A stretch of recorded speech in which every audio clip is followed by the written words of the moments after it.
Quelques mots après le camarade au nom du NPA 33. L'offensive du 7, elle a surpris non seulement l'armée palestinienne, mais l'ensemble des grandes puissances qui étaient occupées à gérer leurs petites affaires en ayant complètement oublié, en croyant avoir médusé et muselé le peuple palestinien, en train de régler leur rapport de force et leurs contrats dans la région. Alors il est clair que la politique meurtrière du Hamas, soutenue par des régimes dictatoriaux, c'est une impasse pour le peuple palestinien. Mais elle est aussi l'expression de la révolte d'une population et d'une jeunesse qui n'a plus rien à perdre et dont vient de nous parler le camarade. Le gouvernement d'extrême droite d'Israël, soutenu par les États-Unis et leurs alliés, dont le gouvernement français, porte la première responsabilité de ce nouvel épisode de guerre. Le déluge de feu et de bombes qui tombe sur la population de Gaza depuis ce week-end, jusqu'au sud Liban ou à la frontière syrienne. Un siège total instauré qui menace la vie de l'ensemble de la population. 2,5 millions de personnes, dont 60% en moins de 18 ans, y survivent enfermés dans une misère extrême. 300 000, c'est des chiffres, on ne sait pas exactement, qui ont été déplacés depuis dimanche. Des gens qui aujourd'hui sont menacés dans leur vie après le blocus, un siège total, barbare, meurtrier. Alors oui, les camarades l'ont dit avant moi, je ne vais pas m'étendre, mais 60 ans de colonisation brutale qui exproprie les maisons, les terres des Palestiniens pour y installer des colonies israéliennes, un régime d'apartheid, le déplacement forcé des populations, les opérations punitives et les bombardements de l'armée contre les civils ont fait de la Palestine un champ de ruines, une prison à ciel ouvert.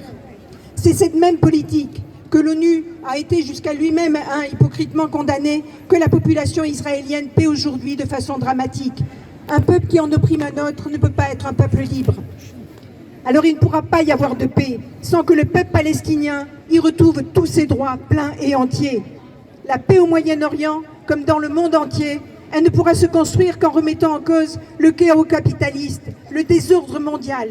Elle ne pourra naître que de la fraternisation des populations, des travailleurs, de la jeunesse dans le monde entier pour faire tomber les murs, les barbelés et les miradors.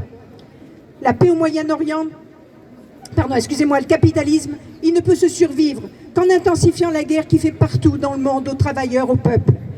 Les multinationales, les classes dominantes des différents pays, en concurrence d'un bout à l'autre de la planète, elles se mènent une guerre économique, commerciale, mais aussi militaire sur le dos des peuples pour se disputer les matières premières, les marchés, le droit de piller partout, d'exploiter. Les guerres, elles se multiplient d'un bout à l'autre de la planète, de l'Ukraine à la Palestine, de l'Azerbaïdjan au Niger. Ce sont des guerres qui se font pour les intérêts des grandes puissances. Elles sont le fruit de leur rivalité. Alors les mêmes aujourd'hui, ils voudraient nous faire marcher au pas, faire taire toute dénonciation de l'exploitation et des oppressions que subissent les travailleurs et les peuples, et en premier lieu aujourd'hui le peuple palestinien. Ça n'a pas été dit, je crois, mais à 17h30 aujourd'hui, Darmanin a demandé à tous les préfets de France d'interdire toutes les manifestations de soutien avec le peuple palestinien. Voilà leur politique. Tout en se disant totalement, entièrement, sans aucune réserve, solidaire de Netanyahou et à ses ordres de l'impérialisme américain et de l'OTAN. Alors oui, il y a une véritable aujourd'hui campagne nationale et internationale qui somme chacune et chacun de soutenir la politique de Netanyahou. Une offensive qui s'inscrit dans toutes les politiques qui visent à faire taire la contestation. Alors face à la campagne haineuse qui est orchestrée par le gouvernement et l'extrême droite, nous tenons à affirmer notre solidarité pleine et entière avec l'ensemble des Palestiniens, mais aussi avec tous ceux qui sont victimes de cette propagande, et entre autres avec le NPA de Philippe Poutou, avec la France Insoumise, qui subissent aujourd'hui les assauts de tous les bien-pensants, de toute l'extrême droite, de tout le gouvernement et bien au-delà. Alors oui, et nous appelons à participer à toutes les manifestations de solidarité qui pourront se tenir et se maintenir avec la population palestinienne.